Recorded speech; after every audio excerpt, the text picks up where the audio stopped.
नमस्कार दोस्तों, स्वागत है आपका हमारे चैनल पर। आप देख रहे हैं स्मार्ट स्टडी महाराष्ट्र वो यूट्यूब चैनल। आज हम देखने वाले हैं लोकगीत, इसका स्वाध्याय, जो कि हमारा 12वीं हिंदी युवा भर्ती में 12वां अध्याय है लोकगीत। तो इसमें आपको 2 कविताएं दी हैं छोटी छोटी, और ये इसका स्वाध्याय दिया है। तो ये आपको इस साल नहीं है, इस साल के लिए हटा दिया गया है। पर इसका जो स्वाध्याय है उसमें से आपको शब्द संपदा और ग्रामर का प्रश्न, व्याकरण का प्रश्न पूछा जाएगा। तो इसलिए आपको ये वाला वीडियो, स्वाध्याय का वीडियो पूरा अंत तक देखना होगा। तो वीडियो शुरू करने से पहले अगर चैनल पर पहली बार आए हो तो चैनल को सब्सक्राइब कर लो, एंड जो बाजू में बेल आइकन है उसको भी प्रेस कर दो। तो चलिए शुरू करते हैं आज का हमारा स्वाध्याय। तो सबसे पहले दिया है उत्तर लिखिए। तो मन को प्रसन्न करने वाले कौन? यहाँ पर है बादल। कविता में बादल बताया गया है कि बादल आते हैं, बारिश लाते हैं और हमारे मन को प्रसन्न कर देते हैं। उसके बाद दूसरा है धरती को नहलाने वाले। तो इसका भी ऐसा ही है, मेघा यानी कि बादल ही बारिश लाते हैं और चारों ओर हरियाली कर देते हैं, सबको नहला देते हैं धरती को। अगला है परिवर्तन लिखिए। उसमें दिया है बसंत ऋतु से आया, बाग बगीचों में परिवर्तन और खेतों में क्या परिवर्तन। तो बसंत ऋतु यानी कि जो चौथी ऋतु होती है हमारी 3 मुख्य ऋतुओं के अलावा, जो सबसे पहले है गर्मी, उसके बाद बारिश और उसके बाद ठंडी। तो बसंत ऋतु में क्या होता है कि जो सर्दी होती है, ठंडी होती है, ठंडी का मौसम धीरे धीरे कम होने लगता है, और जो ठंडी के मौसम के टाइम जो पत्ते रहते हैं वो जब झड़ चुके होते हैं, वो बसंत ऋतु के आगमन पर खिल जाते हैं। तो यहाँ पर वही दिया है कि बाग बगीचों में, बाग बगीचे हरे भरे हो गए, खेतों में भी वही हुआ, खेत और वन सब हरे भरे हो गए हैं, क्योंकि बसंत ऋतु में जो पत्ते झड़ गए होते हैं पतझड़ के मौसम में, वो सब हरे भरे हो जाते हैं। अब है शब्द संपदा। दोस्तों, शब्द संपदा आपको पूछा जाएगा, जितने भी पाठ, जितने भी कविताएं हटाई गई है इस साल के लिए 12वीं के लिए, उसमें से ये पूछा जाएगा। शब्द संपदा और व्याकरण का प्रश्न पूछा जाएगा सिर्फ, और बाकी कुछ नहीं पूछा जाएगा। तो इसमें आपको दिया है उचित जोड़ियाँ मिलाइए, यानी कि आपको यहाँ पर उसके समानार्थी शब्द के साथ जोड़ियाँ मिलानी है। तो मैंने सीधे सीधे उत्तर लिख दिए हैं, आप देख सकते हैं।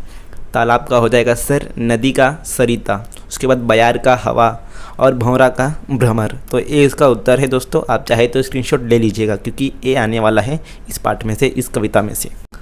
अब है अभिव्यक्ति। उसमें प्रश्न दिया है सावन बड़ा मन भावन, इस विषय पर अपने विचार व्यक्त कीजिए। यानी कि सावन का, बारिश का महीना मन को भाता क्यों है, मन को क्यों अच्छा लगता है, यहाँ पर आपको बताना है। तो सावन का महीना नाम सुनते ही हमारे मन में ढेर सारी कल्पनाएं आने लगती है, ढेर सारी कल्पनाएं जन्म लगती है। सावन के महीने का भारतीय संस्कृति में भी विशेष महत्व है, त्योहारों में भी इसका विशेष महत्व है। यानी कि सावन के महीनों को भगवान शंकर का महीना भी माना जाता है।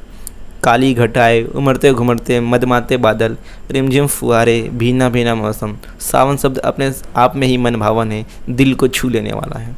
आषाढ़ की, यानी कि सावन से पहले जो तपती झुलसती गर्मी रहती है, उससे छुटकारा हमें सावन महीने में मिलता है। सावन महीने में हल्की हल्की ठंडे फुहारे, बारिश की फुहारे हमको ठंडा कर देती है, पूरे मौसम को ठंडा कर देती है, चारों तरफ हरियाली बिछा देती है। अगला दिया है बसंत के आगमन पर प्रकृति खिल उठती है, इस तथ्य को स्पष्ट कीजिए। यानी कि बसंत ऋतु के आगमन पर प्रकृति खिल उठती है, इस बात को, इस सेंटेंस को स्पष्ट कीजिए, एक्सप्लेन कीजिए। तो बसंत ऋतु मैंने आपको बता दिया है कि चौथी ऋतु होती है, यानी कि इसमें जो ठंडी होती है वो कम हो जाती है, सर्दी वातावरण में कम हो जाती है। तो भारत में बसंत ऋतु को सबसे सुंदर और आकर्षक मौसम माना जाता है। दोस्तों, भारत ही एक ऐसा देश है, मतलब पूरे विश्व में भारत ही एक ऐसा देश है जहाँ पर सभी ऋतुएं बराबर मात्रा में होती है। तो यहाँ पर बसंत ऋतु को सबसे सुंदर और आकर्षक माना जाता है। बसंत के आगमन पर प्रकृति खिल उठती है, पेड़ों की शाखाएं पर नए नए हरे हरे पत्ते आ जाते हैं, हरे गुलाबी पत्ते आते हैं। चारों दिशाओं में रंग बिरंगे पुष्पों की, रंग बिरंगे फूलों की खुशबू फैल जाती है, उन पर मंडराती सुंदर तितलियाँ सबका मन मोह लेती है। हर तरफ हरियाली का साम्राज्य दिखाई पड़ता है। यानी कि बसंत ऋतु के आगमन पर चारों तरफ हरियाली हो जाती है। इससे पहले पतझड़ के मौसम में जब पत्ते झड़ जाते हैं, तो उसकी भरपाई इस मौसम में होती है। बसंत ऋतु में चारों तरफ हरे हरे पत्ते छा जाते हैं, हर पेड़ पर हर फूल खिल जाते हैं। तो ये इसका उत्तर है दोस्तों। आप चाहे तो स्क्रीनशॉट ले लीजिएगा। इसके बाद आता है रसास्वादन।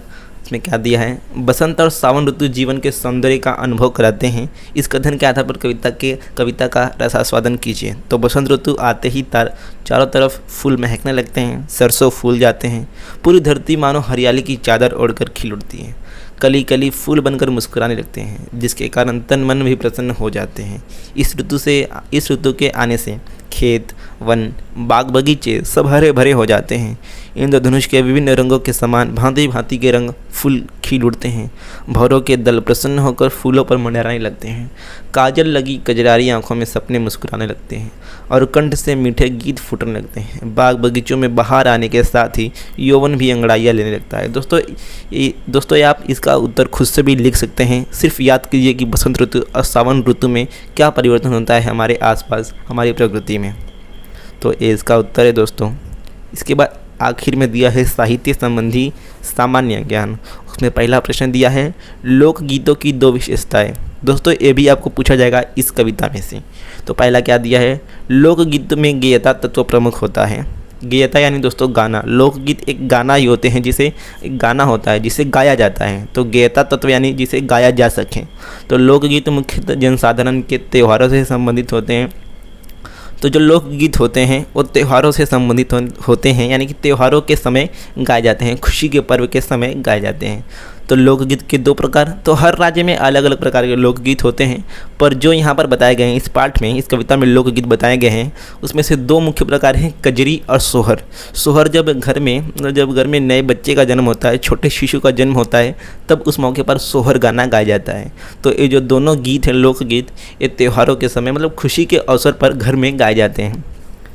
इसके बाद आखिर में दिया है निम्नलिखित शब्द समूह के लिए कोष्टक में दिए गए शब्दों में से ही शब्द चुनकर शब्द समूह के सामने लिखिए। यानी कि आपको एक वाक्य दिया है तो उसके लिए कौन सा एक शब्द सही है, शब्द सही बैठता है, उसके लिए आपको चुनना है। तो शब्द कौन कौन से हैं, पुरस्कार, मितव्ययी, शिष्टाचार, अखाद्य, अमूल्य, प्रणाम, अहंकार, हर्ष, गगनचुंबी, शोक, प्रवचन, अवैध, क्षमा प्रार्थी, मनोहर, अदृश्य। तो इसका उत्तर क्या है हम देख लेते हैं। तो सबसे पहला है मन का गर्व, यानी कि अहंकार, जिसे हम घमंड भी कहते हैं। जब हमें खुद की शक्ति पर ज़्यादा ही गर्व होने लगता है, हम घमंड करने लगते हैं, तो उसे अहंकार कहा जाता है। उसके बाद है आंतरिक प्रसन्नता, यानी कि हर्ष, खुशी। उसके बाद तीसरा है जिस वस्तु का मूल्य आंका ना जा सके, अमूल्य, यानी कि कोई ऐसी वस्तु जो बहुत मूल्यवान हो, जिसकी कीमत कितनी है इसकी कल्पना भी हम ना कर पाएँ, तो उसको कहेंगे अमूल्य। उसके बाद अगला दिया है धार्मिक विषयों पर दिया जाने वाला व्याख्यान, यानी कि प्रवचन, जो धर्मगुरु देते हैं अक्सर। उसके बाद 5वां है किसी अच्छे कार्य से प्रसन्न होकर दी जाने वाली धनराशि, यानी कि पुरस्कार। यानी कि मान लो आप परीक्षा में कक्षा में प्रथम आते हो तो आपको आपके अध्यापक क्या देंगे, पुरस्कार देंगे। कुछ भी आपको भेंट जो देंगे उसे हम पुरस्कार कहेंगे। उसके बाद 6वां है प्रिय व्यक्ति की मृत्यु पर प्रकट किए जाने वाला दुख, तो उसे कहते हैं शोक। उसके बाद 7वां है बड़ों के प्रति किए जाने वाला अभिवादन, प्रणाम। कम व्यय करने वाला, यानी कि कम खर्चा करने वाला, मितव्ययी। उसके बाद 9वां है आकाश को चूमने वाला, यानी कि बहुत ऊंचा, उसे हम कहते हैं गगनचुंबी।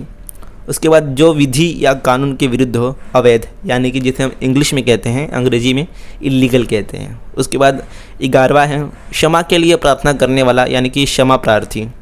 12वां सभ्य पुरुषों का आचरण, यानी कि अच्छे लोगों का, जेंटलमैन का बिहेवियर कैसा होता है, उसे हिंदी में कहा जाता है शिष्टाचार।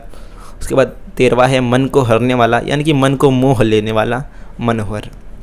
उसके बाद आखिर में 14वां है जो दिखाई ना दे, अदृश्य, यानी कि जो गायब है, जो हमें आंखों से दिखाई ना दे। आखिर में है जो खाने योग्य ना हो, अखाद्य, यानी कि जिसे हम खा ना सकें। दोस्तों यहीं से हमारा स्वाध्याय खत्म हो जाता है इस पाठ का, लोकगीत का। तो इस तरह से हमने अभी हमारी जो युवक भारती की बुक है, 12वीं हिंदी युवक भारती की पुस्तक है, उसमें से हमने लगभग सारे जो मुख्य हमारे पाठ है, मुख्य कविताएं हैं, उनका स्वाध्याय यहाँ पर अपलोड किया है। तो अभी व्यवहारिक हिंदी में कुछ हमारे पाठ बच गए हैं जिनका स्वाध्याय यहाँ पर अपलोड नहीं है, तो उसके भी वीडियो जल्दी यहाँ पर आपको मिल जाएंगे। धन्यवाद दोस्तों।